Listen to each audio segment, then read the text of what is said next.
Think of your life as a closet, absolutely stuffed, piles on the floor, hangers bent under too many jackets. And now imagine that you are looking for that one perfect outfit so you can go out with your friends. But you cannot find the gray pants. That's exactly what happens when we keep adding tasks, meetings, and side projects into our life. You get buried under busy work, and the most important things in our life stay hidden all the way in the back. I went through this myself, and when I realized it, I stopped, took a step back, and mentally decluttered my mind. So in this video, I will be your decluttering guide. We're going to pull everything out, decide what matters, and toss the rest. We will take a singular week of your life and we will map it out, and then I will walk you through what I call the 4D method, which is my decluttering tool. By the end, and if you follow along, you will walk away feeling lighter, clearer, and in control of your time again. So let's get started. Most of us are victims of social media gurus that keep hammering into our feed again and again. Do more, and more. So we cram into our day as many things as possible. But doing more doesn't mean better, doesn't mean productive, doesn't even mean successful. And what it usually means is shallow work and exhaustion. And this is because there is a hidden cost to doing more things. And what is this hidden cost? You must realize is that when you say yes to some things, you are automatically saying no to a whole lot others. So for example, if you decide to join a book club, then you are committing yourself to maybe one meeting or two meetings a month. That's 2 to 4 hours. And with that also comes the readings that you are supposed to do for the book club. That's 1 hour a day at the very least. That's 1 hour less to spend with your family, doing your own work, or even going out with friends. This doesn't mean that joining the book club is a bad decision. It just means that you have decided to spend that 1 hour a day on reading for that book club and not anything else. Which also said that book club is a priority. This also applies to our day job. When we say yes to joining a committee that has to do with this new initiative that the company wants to test based on a idea that someone brought in a meeting. If you say yes, then you are automatically committing to spend time for that committee, sending emails, reviewing documents, making decisions, which also mean that you are taking away time from working on your existing projects, from leaving on time, and so on and so forth. And some of us have even heard the lie and believed it. We have drank the Kool-Aid. We have come to believe that being busy is actually productive. We even feel good about ourselves when our day is filled with jumping from meeting to meeting, from a Zoom call to another, from being in the field to being in the office, coming back home, doing laundry, answering phone calls, answering emails that we did not get to answer at work. We fooled ourselves until we get to bed for that very night and we throw our bodies to scroll our brains into sleep. But none of this is intentional. Look, for me, it started the year I graduated from college. For the very first time in 4 years, I actually felt bored again. It was amazing. For the first few months, I would sit down in front of my computer without a fight or resistance or deciding whether what I'm about to do is important or not. Sat down and just wrote stories. And I would literally tell myself, hey, didn't you want to be a writer at some point? And here you go, you're actually doing the work now. So for months, all I did was go to work, come back home, wrote, then chilled with my wife for the rest of the day. Then my boss at work saw that I had a YouTube channel and asked me if I can shoot videos for the office. I said yes, on top of my work. And then someone from the community asked me if I can take care of a kids program in the mosque. And I said yes. And then all of a sudden, I decided to go back to school to get my master's in creative writing because I was actually becoming a writer. And someone at the program asked me to become the editor of the school magazine. And I said yes. And at the time, my wife and I became parents. We had our baby, and I couldn't say no to that. During that time, I found myself every night laying down thinking about all the things that I did not get to do for that day. And writing was usually one of them. And that's when it hit me. The problem was not that I needed to get better at managing everything. The problem was that I was trying to manage too much. I didn't need a better tool.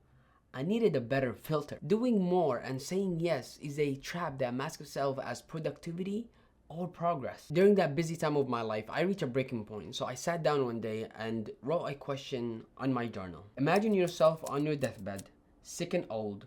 What are the things you will wish you did more of? Even though my algorithm back then and now is full of the productivity gurus, none of the answers that I wrote down were about working more, making more money or buying more stuff. They were more about spending time with people like my family, my daughter, my wife, my parents who are getting old, my community members, my friends, and other things that just gave me a sense of purpose. The writing that I was creating during my MFA program, the content that I was thinking about to create once I finished the program. There is great power, and it takes a lot of courage to say no. And each one of us should have their own personal boundaries that speaks to their own value system. And this practically means that when you get to a point where your life is just full of things to do, is sitting down and crossing things out, not because they are done, but because they matter less than other things that you should push up on the list. Here is my decluttering process, which I call the 4D method, which stands for dump, decide,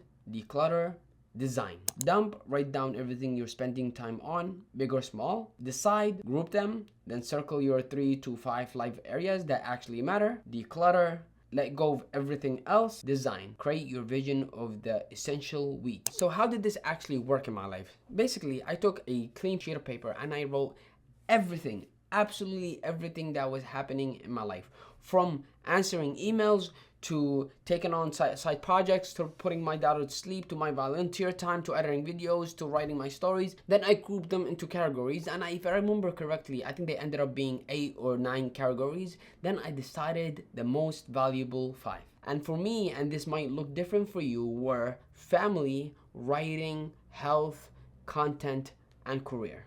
Could I have picked more? Of course. Did I wish that I eliminated more categories? Yes, but it was almost impossible, so I stuck with 5. So if you can end up with 3, then good for you. After this comes the hardest step, which is decluttering. Everything that was outside of these 5 categories, I decided to let go. Absolutely let go. So things at work that were not advancing my career or making me better, I let them go. Health habits that were making me miserable but felt good momentarily, I let go. Things that were standing between me and spending more time with my family, I let go, and so on and so forth. But the process does not stop here, because I can easily be consumed by writing or creating content and not spending enough time with my family. That's why the 4th step is so important, which is design. Designing what an average week looks like for you. Basically, this is my version of what the YouTuber Ali Abdaal called the ideal calendar, which is a calendar that you create based on the life that you want to live on a calendar in the future. But I wanted to live in the now. I wanted to create something for the present moment. So I created something that I call the average week, or the average calendar. You can actually do this on a piece of paper and you don't need a calendar, but ideally you would use a Google Calendar or whatever is your favorite platform calendar. The way I did it was, first I blocked the non-negotiables. My 9 to 5, I can't do anything there but work. And then time with my family, I blocked some time after work. Is that this time I will spend it with my daughter and my wife, whether eating dinner, watching a show, whatever the case might be. And then I looked at the rest of the time and I decided, based on my 5 priorities, what or where can I fit them into the rest of the free time. And here's what it looked like. For health, I decided to start running on Mondays and Fridays since I work from home, and I'm saving 1 hour of travel, actually 2 hours of travel time from work, so I'm using that time to run. And then I also get to play soccer on a weekly basis on Sundays with my friends, which gives me 3 out of 7 days of the week of being active and a little bit of social time with my friends. For writing, I decided to reserve 1 hour after I arrive home from work and write no matter how chaotic it gets. Even if it is allowed outside with my daughter, I'm writing for that hour. Then I get to spend time with her and the family later. For content, I batch film, batch record on the weekends, 2 hours on Sunday, 2 hours on Saturdays. For career, it's very, very easy. I just block time during my work hours to plan what are my next steps, what are the skills that I can gain right now to move me to that next step. Very easy. I'm already at work. I'm already doing the work for the work that I want to do later. And I took a step back.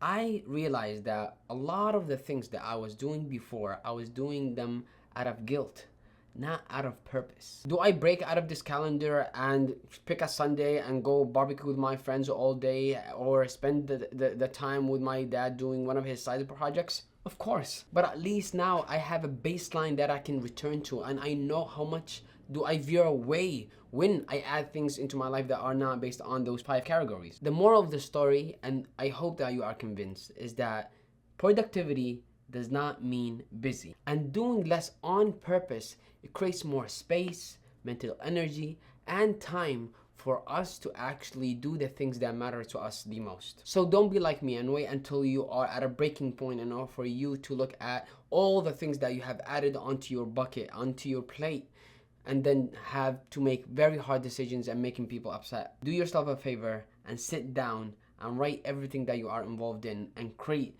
that calendar for yourself. And finally, if you love writing, reading, and life reflections, make sure that you sign up to my newsletter. It's a 2-minute email that I send.